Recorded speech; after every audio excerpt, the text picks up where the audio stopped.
without any financial support and started to convince my Jewish friends to join and form an educational umbrella and try to target the official obligatory public education system in the country.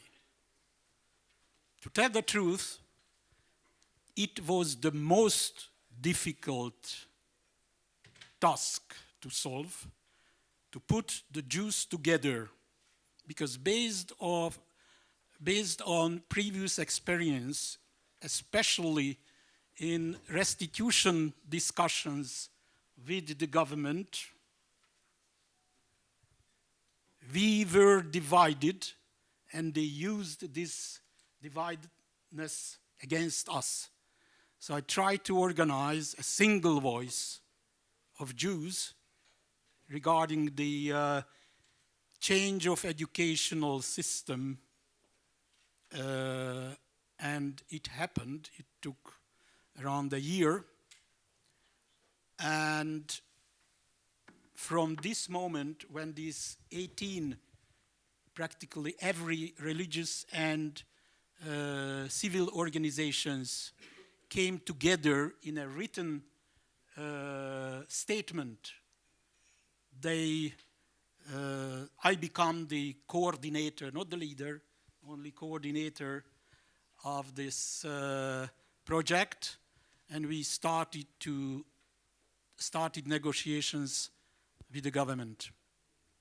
If you continue the question, how this discussion went. Firstly, who was involved in this group? Sorry? Who was involved in this initiative?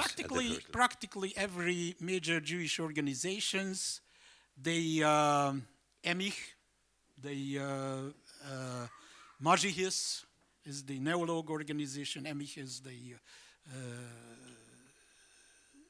Lubavitch organization. Orthodox community. Also the Orthodox community, by the way, the classical Orthodox community, the two Reform communities, the Jewish Cultural Association, the Zionist organization, B'nai Brit, the Cultural Houses organization, the Jewish schools, the school principals, which are already 4, youth organizations, so practically every Jewish organizations. You know, I share with you a secret. To fight for the Jewish topics inside the public education system, not a very easy task. Not too many people want to share the efforts. Of course, the result, it's another. But this is a very, very hard work. First, we started with the diagnosis, and it was my experience all over the world that most of the Jewish actions and organizations and activities stop at the diagnosis phase. Diagnosis is very important, but it's not enough. Need the cure, the action, how to cure the situation. And I think we are one of the very few who completed the task.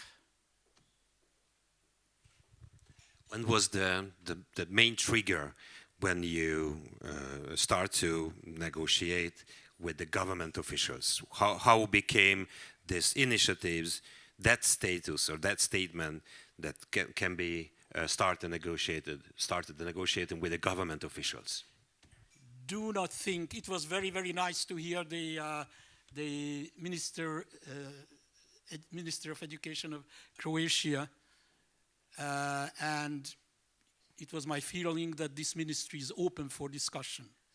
But this is not the usual case. We were thrown out on the window, and we went in to the door. Then we were thrown out on the door, and we went in to the window.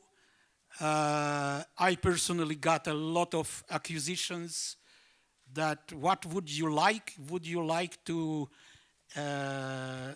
expand the anti-Semitism if the children will learn obligatorily about the Jews, then it will generate anti-Semitism and so on, and also very, very lot of blamings from the different low-level government officials.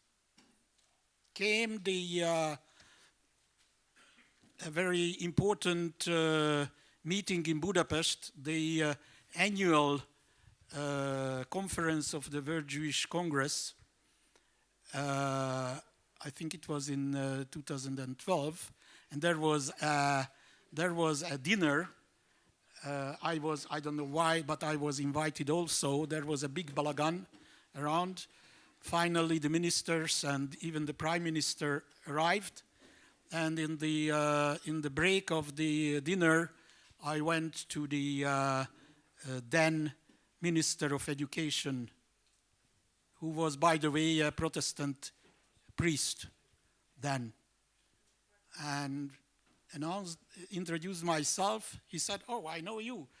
You were a banker, and I went to you several years ago and asked some donation for my temple, and you gave me." I didn't remember.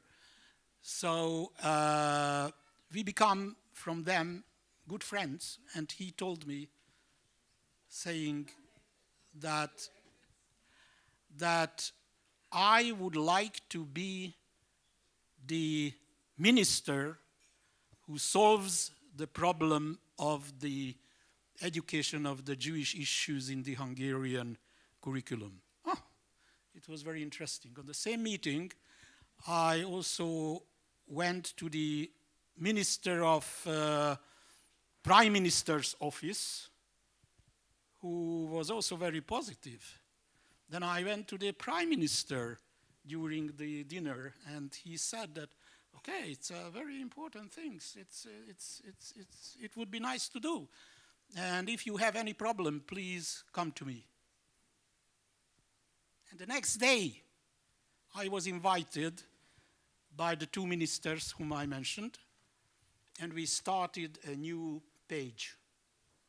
It was not easy. It took 6 years. But finally, they appointed a single point of contact to me from the government side.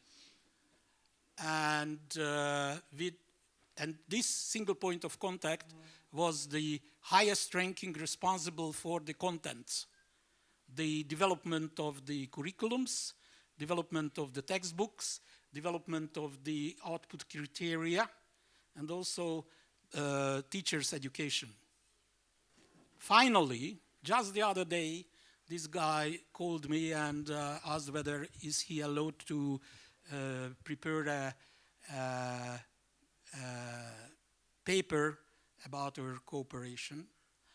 And of course I said yes. And we started to work on a daily basis and our inclusion into the process of development of national curriculum, the structured curriculum which is based on the national curriculum, the textbooks, the real text of the textbooks, and also the output criteria and every legal regulations. We were involved in the process, not at the end of the process, giving, let me say, 24 hours to review, but we had intensive and very heavy, sometimes very heavy discussions with the authors of the textbooks, for example. On my side, the authors, professors at the university were my expert team. So if there were a discussion, they started to discuss with their professor. They were far, far more strong professionally than there. So, as Kalman mentioned, as a result, more than 400 changes were not only proposed, but included into the textbooks. I strongly believe that the textbooks are the crucial.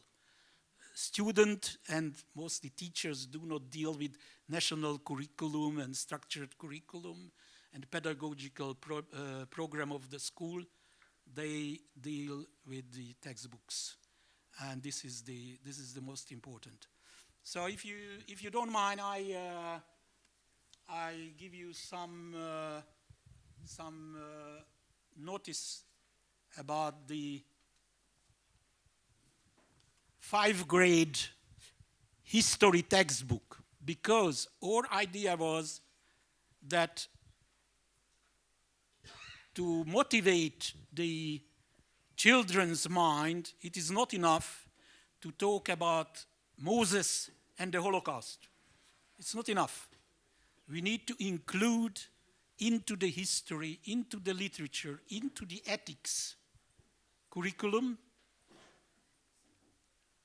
the whole history of the Jews, worldwide and locally, including into the subject, not a separate Jewish subject, but included. Several sentences, let me say, from the 5th grade history book. The Jewish calendar, how the Bible explains the creation of man. The major contents of the Hebrew Bible and the New Testament. The Jewish religion and ethics, 5th grade students.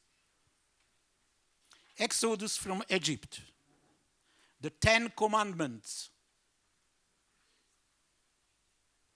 The history of the ancient Jewish kingdom Israel.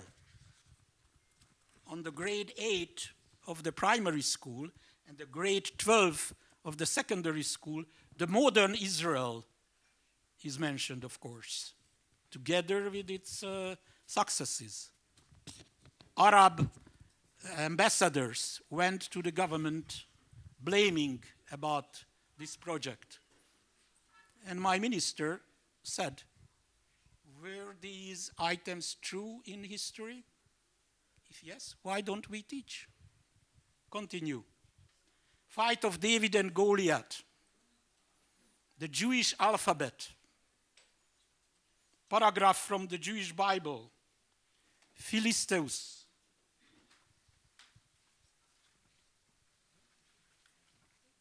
The Jewish origin of Christianity. Can you imagine?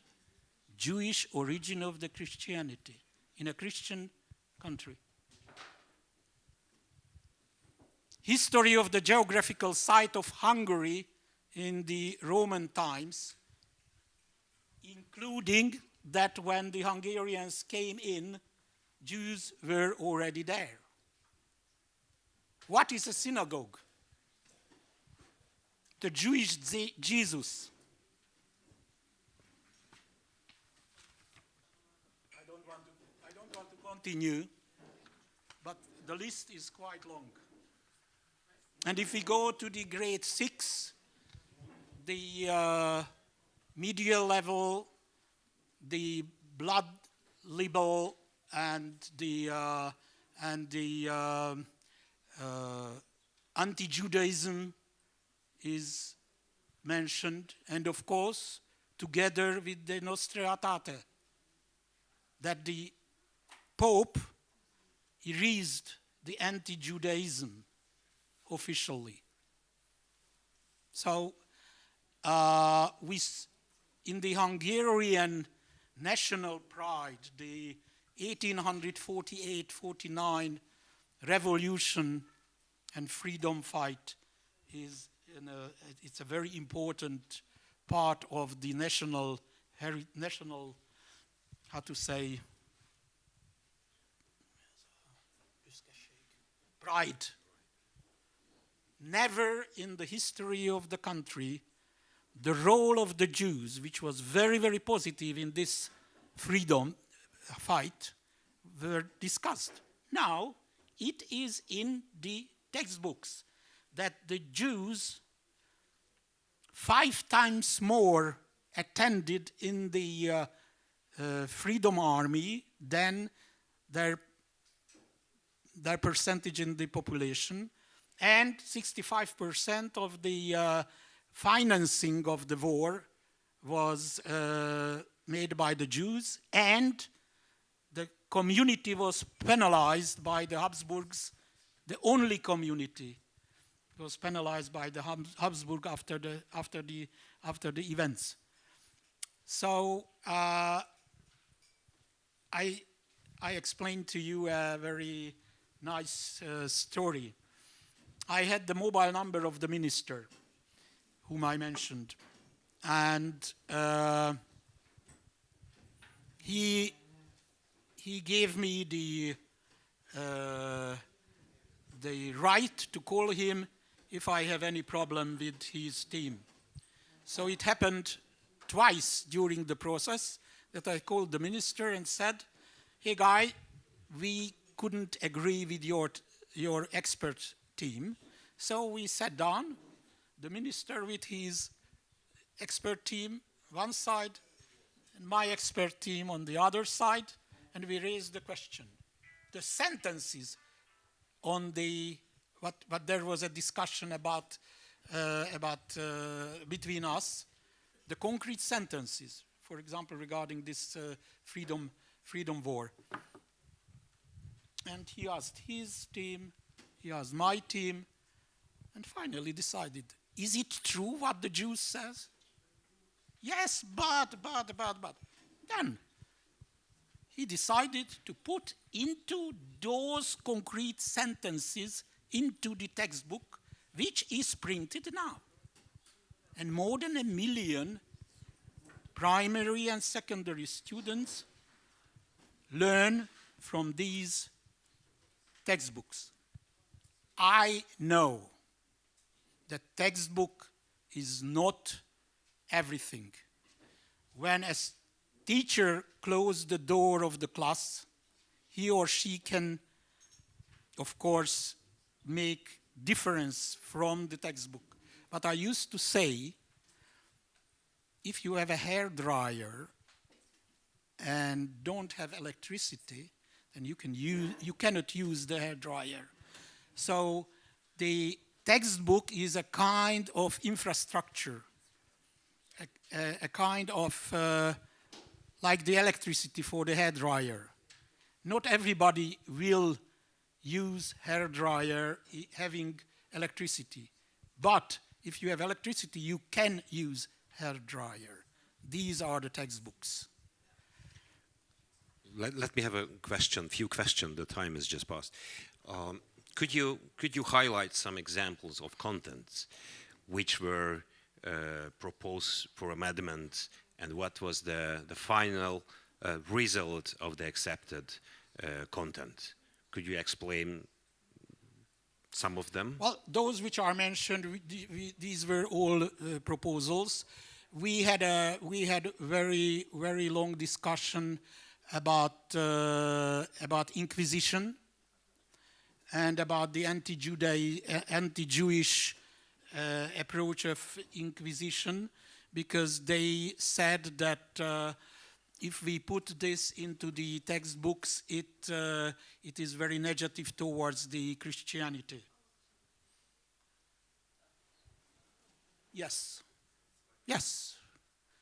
My answer was that read Nostra Aetate and then conclude. So finally, we didn't use the same strong sentences or statements what we originally proposed, but it is included. Or the other such kind of thing was the blood libel. Blood libel. Especially it was discussed that this is very harsh, especially for a sixth grade student. Finally, we have it in, but not with so strong wording. There was internally a very, very strong discussion, the strongest during the process. Internal, I mean that inside my expert team. How many experts were this team? 6 to 8. From which subjects? Subjects: history, literature, and ethics. Also, because I am an engineer, so I pushed also the physics, chemistry, and so on, to put when they mentioned the names of important scientists, for example, Albert Einstein, that he needed to leave Europe because of his Jewish origin, and so there are small notes about this. But internally, I needed to stop my experts, who, by the way, are really fantastic educators also. They wanted to change the pedagogical methodology and aspects of the curriculums. I always mentioned, and even today I mention, that it is far from our pedagogical taste, this very strong centralization which is in my country regarding the public education. But if they do it, then we can target them in single point of contact. Of course, every country is different and need to, if somebody wants to make similar project, need to fine-tune and accept the local system. But a very important discussion was when I lost one of my experts, who later, by the way, returned. She wanted that we, the Jews, put information about the Islam to the curriculum and the textbooks. And I said, no. Or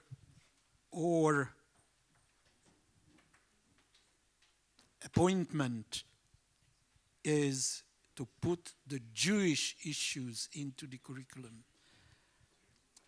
I agree that those children need to learn about the Islam, but not I, as a Zionist, will put this topic into. Maybe you do not agree. Same happened with the gypsies. I tried to form a gypsy expert team and train them that go and do similar what we do regarding the Jews. Unfortunately, I failed. That's why very, very few notes are in the textbooks and in the curriculum about the Jews. Only gypsies, sorry. Only at the Holocaust chapter. Regarding the Holocaust, it was also a big answering to your question. There is, and unfortunately now it's a very strong push by the present educational government to blame only the Germans because of the Holocaust, which was not the case in Hungary. So that's why we put into the curriculum the so-called Körösmező issue, when in 1943, Hungarian authorities put together more than 40,000 Jews, and they deported them to the Ukrainian border and pushed them through to the German controlled territory, and the Germans killed them. This was absolutely a Hungarian government initiative. No Germans around, no German army, no Gestapo around. And finally, we could put this item only to the secondary school textbook and not to the primary textbook.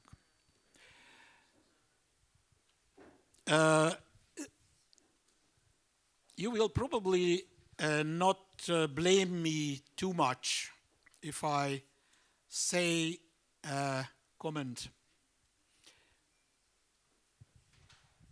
After we, let me say, completed, not completed, it is not possible to complete because this is a permanent task. Even today, there is a new initiative of the government to change the